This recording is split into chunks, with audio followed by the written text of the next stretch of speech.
من الشيطان الرجيم بسم الله الرحمن الرحيم نحمده ونصلي على رسوله الكريم أما بعد اللهم صل على سيدنا مولانا محمد وعلى آل سيدنا مولانا محمد وبارك وسلم.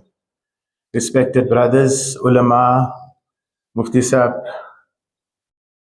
and the young ulama to be Hufazes, it's so lovely to be here. It is an absolute privilege to be here in your company as well. Assalamu alaikum wa rahmatullahi wa barakatuh. So as I was driving up along the main road and I saw the two minarets, it looks so beautiful, alhamdulillah, I must say. The last time I was here was on the opening night and it was a rainy night. I remember it was a night blessed with lots of special blessings. And today we are here again, alhamdulillah, jazakallah so much for that opportunity. On my way here, I want to share a little story with you. It was quite heartbreaking. I felt very, very traumatized. A former lecturer, a former teacher of mine called me and I was driving, so I put my speakerphone on. She's been trying to get hold of me since after Eid and I didn't see her missed calls because her name is not registered on my phone. She managed to find my number. Anyway, long story short, she was my lecturer at college. She was my teacher at high school. She tells me she's 78 years old. Alhamdulillah, from her voice, you can see that she is still solid, that she is still very, very vibrant. But by the time we got into the 5th minute of the conversation, she broke down. I remember her as a lecturer who was extremely strict. There was nobody that would take a chance with her. She was afraid of nobody. She was a tough woman. She was reduced to tears. Why was she reduced to tears? Her grandson, right? There's two granddaughters. The one, alhamdulillah, is a doctor. The other is a chartered accountant. The grandson is giving them a lot of grief. As grandparents, she was emotional. She was completely beside herself. She didn't know what to say. She didn't know what to do. And please, Ashraf, can you do something? Can you assist? Because he's getting out of line. He's got wrong companies. He's forever busy on the social media. He's failing all his subjects. He's becoming disrespectful. He doesn't want to go for salah. He didn't keep fast. He lies to the family. He's stealing money. And God alone knows what else is happening. I said, Madam, I know you. I still call her Madam. With due respect, ma'am, I hear what you're saying. We do leadership development courses, and while we don't deal with these type of cases because I don't have the qualifications, I'm not qualified, I'm not a psychologist, I'm not a psychiatrist, I cannot assist in this kind of a matter, but I'm going to do my best, inshallah. Send him, let's see what we can do. Maybe when he's in a class with the others, he might get spurred on, something will spark, something will be triggered. Inshallah, he might just be able to be redeemed and we might be able to work with him. Respected elders, brothers and sisters, and ulama, I come to you today with a very sore heart, and that's not why I'm telling you. I haven't changed my speech. My speech has been working on for the whole week. This just reinforced, again, the kind of challenges we're experiencing among our youth. I want to share some vital statistics with you about our youth in South Africa.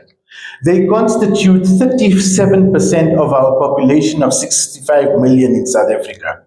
Their unemployment rate, youth meaning in South Africa up until the age of 34, is considered to be youth. The unemployment rate sits around 52% unemployed and something like 62% unemployable. The difference between the two is that those who are without a job versus those who have qualifications, but those qualifications do not open doors for them, they do not put food on the table for them. So that is the other challenge. The crime rate amongst this demographic remains unacceptably high. The teenage pregnancy rate sits at around 150,000 per annum on average, with the youngest being 12, and we had one case 2 years ago, 9-year-old girl who had fallen pregnant. South Africa is among the top 10 highest suicide rates in the world. Not so long ago, I was driving and I heard an SAFM interview, and I was shocked to learn that 40%, that means 4 out of every 10 youth, is suffering from some or other mental issue, which explains the high suicide rate. Now, brothers and sisters, I say this with a sense of authority because I work the length and breadth of South Africa among young people like yourself. Different colors, different races, different backgrounds. And I can tell you, we are sitting with huge challenges. Besides that, we've got xenophobia in South Africa, which is growing day by day. You've heard of Operation Dudula? You've heard about it, yeah? South Africa is literally flying on autopilot. We've got a government that is so corrupt, that is absolutely corrupt. From the top right down to the bottom. If you don't believe it, watch any one of these in Cabinet Commission, Madlanga Commission, the Special Ad Hoc Commission. They are investigating who? The top police commissioners. And if they are rotten at the core, they always say the fish rots from the head, then what do you expect? We've got basically dual economies in South Africa. You've got the very wealthy on one side. Just look at the place like Ben Schoeman Highway. On one side, you've got Sandton, which is the most valuable property market in the rest of Africa. Just across the highway, you've got what? Alexandra Township, where people are living in conditions that even animals will not be able to live. Has any one of us ever gone into Alexandra? Even the police are afraid to go and serve a warrant in the center of Alexandra. We've got 17 million people relying on grants paid by 22 million taxpayers. Just do the maths, do the arithmetic, and you'll see it's not sustainable. It can never happen. This bubble is going to burst. How long do you think we as South Africa can sustain this? Islam is under attack globally. We see what's happening, all of us. You're on social media, you're seeing what's happening in the Gulf, you're seeing what's happening in the Middle East, what's happening in Iran. We are sitting in South Africa on a powder cake. And I hope I'm wrong with this. I want to be wrong in this matter. I hope I'm absolutely wrong. But all signs are, the indications are, that we are sitting on an explosive powder cake. Those of us that were around in 1976, some of us got rubber bullet wounds to testify for that, that would be nothing compared to what's going to happen now. And if you think I'm exaggerating, and please, brothers, again, I say, let me be wrong. I hope I'm wrong. But my warning that is going out is because I'm afraid our young people in particular are taking for granted what is happening. Our Muslim youth in South Africa are taking too much for granted what is happening. It can't be feasible. You can't have a situation where one guy is spinning tires in his brand new BMW M3, Mercedes-Benz AMG, RS4 Audi, and standing alongside the road in the rain are people who are waiting for the minibus taxi to catch 2 taxis to get home by about 9, 10 o'clock at night, leaving Lodium, Pretoria at 4:30 after the knock. Things that we take for granted. We go to expensive restaurants. Our young people are going there, they are fighting. And they are fighting about what? They're fighting about girls. They are fighting about whose car is bigger and better and faster than the other person's car. We've heard parents being killed by teenagers, by their children, Muslim parents. Last year we had 7, I don't know if you've been counting, 7 cases in South Africa where Muslim youngsters shot and killed mostly their fathers. In Lodium, I'm telling you about 3 unsolved cases. I can give you names if you want. Something is not right. We must be honest with ourselves. Something is not right. Do we really think that things are going to improve in South Africa? It can be. Not all the signs. I want you to read the book. There's a small book written by Professor Jumuah Program. It's called The Coming Civil War. It's a small book.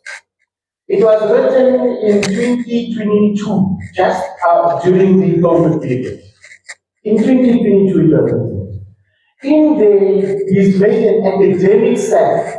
So it's not me coming and becoming emotional and unobjective and just seeing things out because of the lecture only and I'm how all upset and emotional. No. This person has done studies from Professor Kumalo from University of UKZN, where he has conducted extensive studies to say that South Africa is ripe for a civil war. Why it hasn't happened is maybe just by the grace of the Almighty. It is only by the grace of the Almighty. Because one thing we know as South Africans, we are very generous. Alhamdulillah. Massages, bananas, whatever charity, Alhamdulillah, you've got gift of the ticket, you've got Ashref aid, you've got aid, African just aid, plenty, all of them, South Africans, they are a big-hearted nation. And I think sometimes it's just by that grace that the Almighty is buying us time. Because if you look at all the conditions, time doesn't allow us to list all the conditions for a civil war.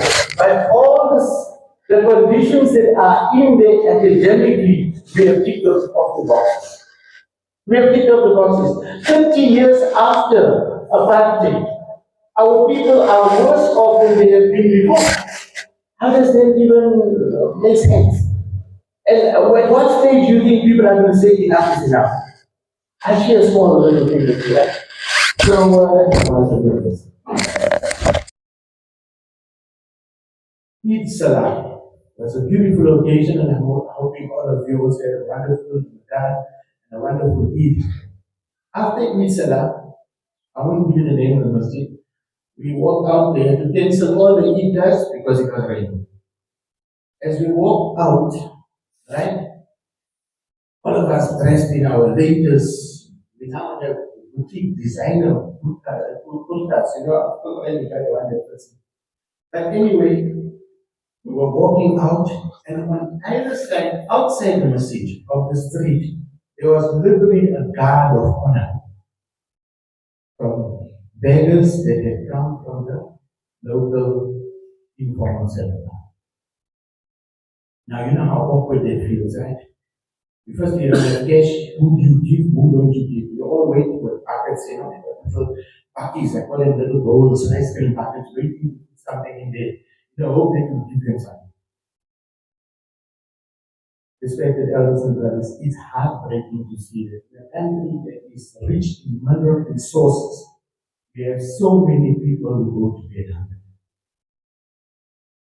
And it's okay for us to be flamboyant and show off in our expensive cars, in our big elections, etc. It can't be right, people. More than that, if you think I'm exaggerating, look at the evidence, look at our murdering. People say we are already in a civil war. Look at our social media. I always say the Afrikaner is playing that. The Afrikaner is playing. The Afrikaner is going nowhere. Those who wanted to go to 50 or whatever went to America, they half of them came back. You heard about that, right? They claim to have genocide. They know and we know there's no genocide. The genocidal people are driving down the highways, double gates, expensive ones, including trailers and highway eastern tickets here. You'll see them on the toll roads. They are telling what kind of genocide is that? But anyway, what they are doing is they are trying to draw attention of the world leaders to say, look what is happening in South Africa. Look at the corruption. They are absolutely fed up with the corruption. If we don't have corruption, we would have been so far ahead as one of the powerhouses of economic powerhouses in the rest of the country. Respected ulama, respected brothers and sisters. We sit here with a problem where if you look at social media, look at the amount of hate speech. Just see, in the past, they were not even shy. In the past, they used to hide behind the old South African flag. Now they openly display, they use it as a profile. And they are openly attacking us. Muslims, they're openly attacking the black peoples, the ANC, anybody. The ladies, the women folk, nobody is afraid. Social media has turned us into warriors, keyboard warriors. We hide behind us, keyboard warriors, And if it happens to be on X, your own Twitter, then you can be anonymous and see the language they use. Look at up on wave on the road, amount of road rage. All that shows us we are at a ticking time. What's the condition of our youth? Sadly, people, our youth want fun before sacrifice. They want glory before effort. They want status before service. They want wealth before charity. They want pride before money. Let's just summarize it. You'll see them racing, dicing, fighting, boasting on social media. No figure, no sugar, nothing. All in the face of immense inequality and poverty in the country. We need young Muslims to be leaders in various fields. We need to uplift the Ummah. Our young people are sitting here. Here are they. You are leaders. You are ulama in training. You are invariably, it's not just about the Quran that you know, the hadith. You would have to apply all that. And in an environment that we come from in Africa, not just South Africa, the rest of Africa, you're going to have to be a teacher, you're going to have to be a counselor, you're going to have to be a psychiatrist, you're going to have to be a psychologist, you're going to have to be a leader. You're going to have to be a leader in everything. We want people leading in politics, in science, engineering, medicine, artificial intelligence, fourth industrial revolution, quantum computing. All these things, they are scaring us. It took men on the moon roughly 55 to 60 years ago. Today we all have that computer in the palm of our hands, more powerful than the one they took men to the moon 60 years ago. What do you think the next 10 years are going to be like? Forget 50 years. Forget 50. What do you think the next decade is going to be like? I don't think AI is going to replace human beings. I don't think so. Because there's 30 billion of us here on this planet. We have to deal with it. That's where leadership comes in. But I'm definitely sure that AI will definitely replace humans without AI knowledge. How far are we as far as learning that is concerned? Brothers, our call to action is very simple. Time is against you. We need to work on 10 things that people cannot steal from you. And I'm speaking to our young people here. 10 things. Try to remember as many of them. Number one, work on developing a positive mindset. Your mind is very powerful, but it cannot distinguish between when you are being honest or when you are being joking. Not truthful. I'm not talking about dishonest or I'm talking about your mind cannot decipher between when you are serious or when you are joking. So that's important to remember. Feed your mind with positive news, despite all the negativity that you see on TV, on social media, globally, etc. You can look at that, get depressed and say, yeah, Allah, what am I going to do? There's no power. I can't do nothing, but no power. You have power. There are 2 billion of us. There are 2 billion of us. Let's bring back unity. We need to unite this ummah. Don't worry about whether it is Shia that are fighting there, these people. Right now, I say, even if Jamaica stands up to you, they say, we must stand up with Jamaica. Anybody who is against the 2 superpowers, the evil superpowers, we must support. We need to work on setting goals and writing them down. Goal setting. For any person who aspires to be a leader, you must set goals. You all have dreams, you all have vision. I want to do this when I finish, inshallah. It's all in our head, in our cloud. You know, they say you save things in your iCloud, right? You got in your iCloud. You must take it from the iCloud and write it down. The act of writing down is a psychological aspect which you take from your subconscious and you bring it to your conscious. And just by doing that, you're activating your neurons. There are billions of neurons that has created our mind in such a way that no robot can even attempt to emulate what the brain can. So let's work towards setting goals. The third one, work on your health. Very important. You are young, right? I always say you've got a timeline 0 to 80. 0 to 20 is the years of learning. From grade R right until you do your masters and doctorates, is learning. From 20 to 40 is your prime years of earning. From 40 to 60, where I am now, We are in the learning stage where you are sentimental, you are emotional, you become nostalgic, reminiscent. How did time pass? You was yesterday. I've met family members I haven't seen 2, 3 years. What happened is gone old, the face looks old, people are old, people are getting fat, they're getting old, they're getting sick. From 60 to 80 are bonus years. Bonus years. Whatever you can do, you got to do it. Don't take time for granted. You might think, no, from here to Durban, when you are in Heidelberg, it looks like it's far. Eh? It's very far. Durban is far when you're in Heidelberg. But when you're in Maritzburg, at the age of 60, my age is 60, then everything becomes time bound. You want to do a lot of things, but you realize time is against us. Where did the time go? There's no baraka in time anymore. Work on enhancing your skill set. Computer literacy is a must. Communications is a must. Learn a trade. During COVID, who were the people who were putting food on the table?